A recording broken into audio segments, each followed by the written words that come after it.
Commençons par l'identification des 21 essences principales. Je vais prendre le chêne qui est l'essence la plus importante.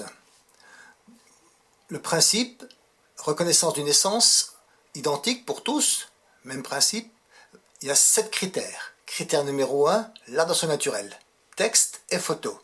Il y a 320 pages de texte et il y a 1206 photos. Une flèche pour aller au suivant. Critère 2, feuilles, fruits, bourgeons. 3, écorce, arbres jeunes et âgés. 4, coupe transversale brute et macro. 5, descriptif du bois débité. 6, particularités, défauts et altérations. 7, les emplois. 8, la synthèse. Commençons par donc l'arbre dans son milieu naturel. Donc des informations et des photos que l'on peut zoomer, dézoomer. Des informations que je ne fais que citer et que je n'explique pas dans ce chapitre 4. Elles sont expliquées dans le chapitre 1. Exemple, régénération naturelle par graines. Qu'est-ce que c'est? Ou végétatif pour les taillis. On clique sur la feuille, on revient au menu. Voici le chapitre 1, sylviculture, connaissance de la forêt.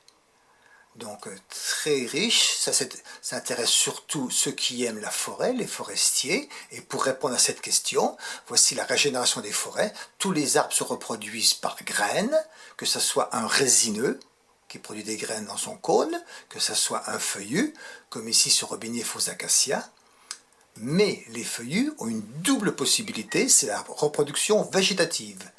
Lorsque l'on le texte, photo. Lorsque l'on coupe un feuillu, il produit des rejets sur la souche ou des drageons sur les racines. De même, qu'il y a une particularité, le peuplier se bouture comme les géraniums, comme les fleurs. Vous avez tous les traitements forestiers, depuis les fleurs. Pourquoi y a-t-il de la régénération ou pas sous cette essence? Ce sont des essences de lumière et d'ombre. Les traitements forestiers, les influencent s'il est isolé ou s'il est serré. Donc une multitude d'informations qui vont aller jusqu'aux différents types de forêts, ce qu'on appelle les éclaircies, leur entretien, l'élagage, et jusqu'au matériel de scierie, les différentes étapes pour terminer évidemment sur les métiers du bois. À chaque fois explication, ce que c'est qu'une scie à ruban, l'outil, son fonctionnement, l'historique. Donc, chapitre 1, très riche. On repart sur le chapitre 4, identification du chêne. Critère 2, évidemment, feuilles, fruits, bourgeons. Donc, il y a systématiquement une photo de feuilles, une photo de fruits, une photo de bourgeons. Mais comme là, pour le chêne et aussi également pour l'érable, lorsqu'il y a deux essences importantes, chez le chêne, il y a le pédoncule et il y a le rouvre, sur la même photo figure la feuille et le fruit. Vous voyez que sur un pédonculé, c'est le gland qui a un pédoncule, ce qui n'est pas le cas sur le chêne rouvre. Et évidemment l'hiver, il faut bien reconnaître avec des bourgeons car il n'y a plus de feuilles. Critère 3, évidemment, écorce, arbre jeune et âgé, car l'arbre se crevasse tout le temps, peut-être sauf le hêtre. Ensuite, coupe transversale, brute et macro, des informations, le haubier, ça des structures, rayons ligneux, et 2 photos. L'aubier, c'est la partie extérieure, cellule vivante et le duramen. Ce n'est que cité, je vais l'expliquer. Et ici, exemple, un chêne en coupe macroscopique, on aperçoit des petits trous, des petits pores et ce qu'on appelle des rayons ligneux. C'est là que vous allez, si vous voulez toutes les explications, si vous voulez vous former là-dessus, comment identifier les bois, voici un gros chapitre. Donc, qu'est-ce que c'est qu'un bois hétérogène? Un bois qui a des petits trous, qui a des pores. Descriptif, photo. Qu'est-ce qu'un bois homogène? Descriptif, photo. À chaque fois. Comme là, vous avez une photomontage qui vous indique où se trouve le bois sur quartier, où se trouve le bois sur dos, appelé débit tangentiel, quelles sont ses influences, ses déformations et ses caractères de reconnaissance. Ce chapitre est très complexe, mais très utile et obligatoire. Il faut tout assimiler pour pouvoir arriver à reconnaître les bois par tri des caractéristiques. Donc le premier tri, on va trier les bois, on clique sur le mot, les bois qui ont des pores ou ceux qui n'en ont pas. Ensuite, ceux qui ont des pores, ce sont tous les résineux et 5 feuillus. Il suffit de cliquer sur le mot. Comment connaître un résineux d'un feuillu? Un résineux, lorsqu'il pousse vite, s'il ne produit que du bois de printemps. Zone poreuse. Un feuillu, s'il pousse vite, il ne produit que du bois dur. C'est l'inverse. Et ensuite, les résineux, les bois blancs, les bois rouges. Donc les bois blancs, sapin et épicéa. Sapin, il n'a pas de poche de résine, il a des nœuds noirs, souvent qui sont bouchons.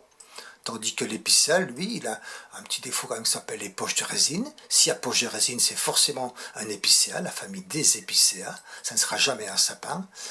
Tandis que l'avantage de l'épicéa, c'est qu'il y a des nœuds sains et adhérents. Bois, dans les bois homogènes, bois foncé, noir à griffure, notre seul bois français, c'est le noyer. Donc, vous voyez, c'est un chapitre très complet, très complexe, mais qu'il faut assimiler pour pouvoir reconnaître les bois. C'est au programme de tous les étudiants de tous les niveaux des écoles de bois. Continuons notre chaîne. Feuilles, fruits, bourgeons, écorce, coupe transversale. Maintenant la planche. La planche est débitée. Une photo de la planche humide. Souvent la couleur elle varie un peu. Lorsque le chêne vient d'être scié et lorsque le chêne est sec et raboté. Et là j'ai mis deux coupes, la coupe tangentielle et la coupe radiale. Quand il y a une nette différence, si on voit des détails comme là, ça s'appelle la maille. Couleur, maillure, particularité. Ensuite, chaque essence sera décrite, j'ai dit, tout sur le même principe. Je peux confondre cette essence avec quoi? Oui ou non, et pourquoi? Donc le chêne avec le châtaignier, le frêne, l'orme, l'acacia. Vous recliquez sur la feuille, vous allez sur le chapitre 5, comparatif, bois raboté, vous retrouvez vos 20 échantillons, vous retrouvez votre chêne. Est-ce que je peux dire que c'est du frêne? Certainement pas. Que c'est du châtaignier? Peut-être. Mais la coupe longitudinale ne suffit pas pour porter un jugement définitif. Je retrouve mon chêne avec ce détail qui s'appelle les rayons ligneux, et c'est très visible, hein, même sans couper au carbure. Avec une circulaire carbure, le châtaignier n'a pas de rayons ligneux. Voici sa différence. Donc là, ce tableau comparatif est très utile. Milieu forestier, feuilles, fruits, bourgeons, photo macro de grande qualité, des bourgeons rouges, c'est du tilleul.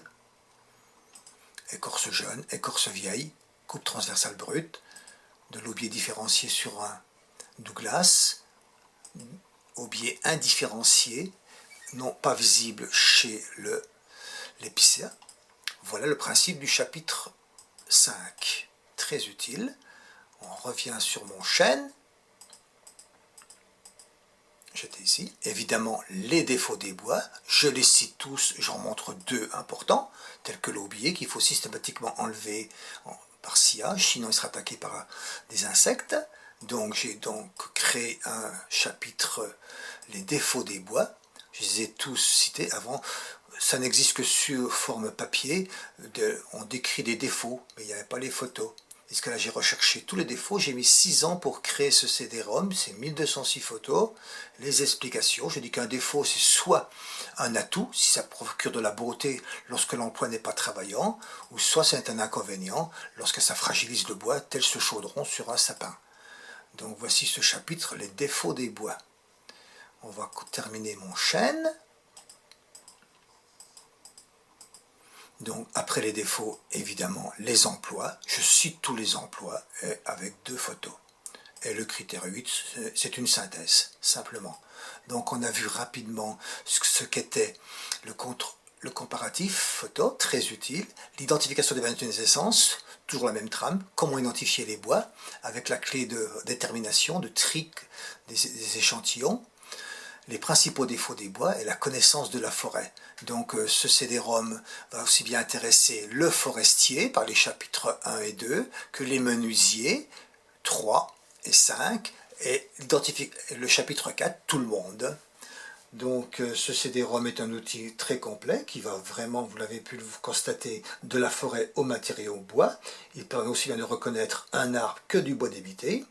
C'est une mine d'information et de formation sur la sylviculture, sur les défauts des bois, sur les caractéristiques des bois. Son contenu est bien transversal à la filière bois. Il est destiné à tout public, les particuliers, les passionnés, les professionnels et évidemment tous les scolaires de toutes les formations bois.